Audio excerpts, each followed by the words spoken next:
कैसे जाने कि हम उपासना के फल को प्राप्त कर लिए? लक्षण है उसके। किसी भी साधन से चले जब ये लक्षण आ जाए तो जान लेना कि साधना परिपक्व हो गई, साधना पक गई, अर्थात वो सिद्धावस्था को प्राप्त हो रहा है। क्या लक्षण? सबसे पहला लक्षण उसके अंदर आता है मरने का भय खत्म हो जाना, जीने की इच्छा बनी रहना। पहला है मरने का भय खत्म हो जाना, चाहे वो कर्मयोगी हो, ज्ञान योगी हो, भक्ति योगी हो, या किसी भी अष्टांग योगी हो, किसी भी मार्ग का पथिक हो, उसकी जब सिद्धावस्था आती है तो सबसे पहला लक्षण प्रकट होता है निर्भय। सब भयों से भी बड़ा भय है मृत्यु का भय। उस उपासक के हृदय में किंचन मात्र भी मृत्यु का भय नहीं रह जाता। ये देखो अंदर से मरने का नाम सुनकर के भय लगता है कि नहीं लगता? अगर लगता है तो अभी साधना पथ पे हो, अभी लक्ष्य पे नहीं पहुंचे। लक्ष्य में पहुंचने पर मृत्यु का भय ही नहीं है, किसी भी तरह से उसे कष्ट नहीं। कैसे?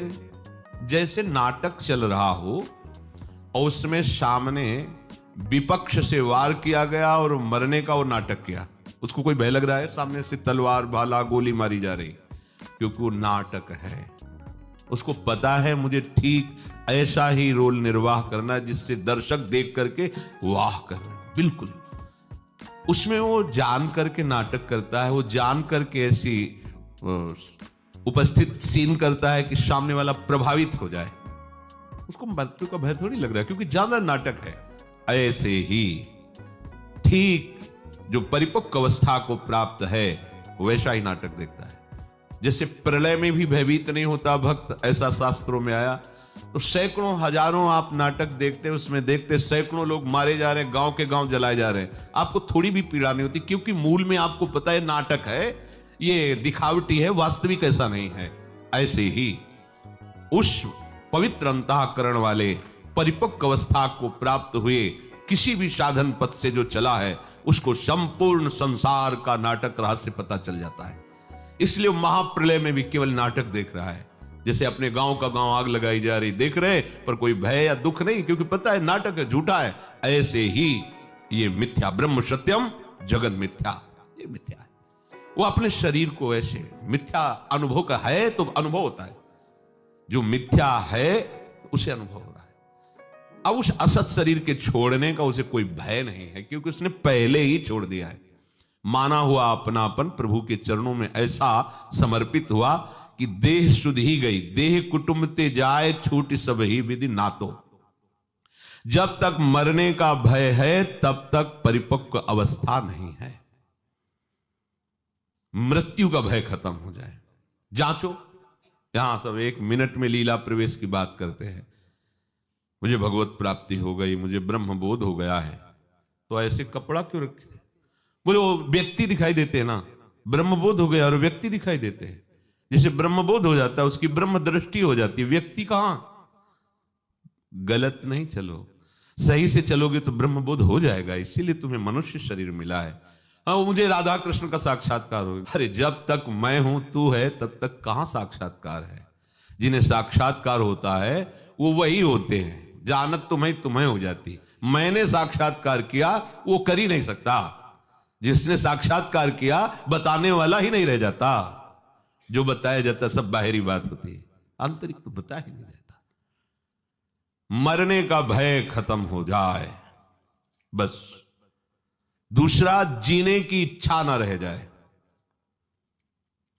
देखो कितना सुंदर है, जीने की इच्छा। अभी शरीर नष्ट हो जाए क्या, जीने की इच्छा नहीं। जितनी श्वासें हैं राधा राधा राधा। हमें क्या जरूरत है कि हम शाम तक जिए और साधना करें? क्यों इच्छा कर रहे हो? श्री जी की इच्छा है कि यही श्वास आखिरी हो तो राधा हो गया। इसलिए हम हर श्वास में राधा बोलेंगे। पता नहीं कौन सी श्वास हमारी आखिरी हो, हम क्यों जिए? अगर जीने की इच्छा है तो शरीर राग है, शरीर राग है तो भोग का सुख भाव है, भोगों का सुख भाव है तो संग्रह बुद्धि है, संग्रह बुद्धि तो जिसको हमने संग्रह किया, जिसे अपना माना वो छूट जाएगा, इस बात का भय है, इसलिए मृत्यु से भय लगता है और जीने की इच्छा रहती है। शरीर राग, कर्ता भोक्ता भाव, यही भय प्रदान कर रहा है। मूल बात समझिए, जीने की इच्छा खत्म हो जाती है। जब तक जीने की इच्छा है तब तक अज्ञान है, मरने का भय है तो अज्ञान है। कुछ भी पाने की इच्छा, तीसरा, पहला मरने का भय, दूसरा जीने की इच्छा, और तीसरा कुछ भी पाने की इच्छा। कुछ भी, कुछ पाने की इच्छा नहीं, जा ही न चाहिए कबहू कछु, तो कह दे कि प्रभु की पाने की इच्छा। तुम यहां सिद्ध के लक्षण बता रहे, साधक के नहीं। जो सिद्ध हो चुका है उसे कुछ पाने की इच्छा नहीं रहती, कुछ भी पाने की इच्छा नहीं रहती, क्योंकि जिनके पाने के बाद कुछ पाना बाकी नहीं रह जाता, वो प्राप्त ऐसे हो जाते हैं कि अपना पता ही खो जाता है, वही वो रह जाते हैं। कान भय प्राण में, प्राण भय कान में, ही में न जान पर कान है कि प्राण है। प्राणनाथ श्यामाजू का ऐसा अधिकार हो जाता है, संपूर्ण इंद्रिय मन बुद्धि चित्त अहंकार स्वभाव सब भगवत में, सब प्रभु में। तो जब तक खोज चालू है तब तक मैं है, और जब खोज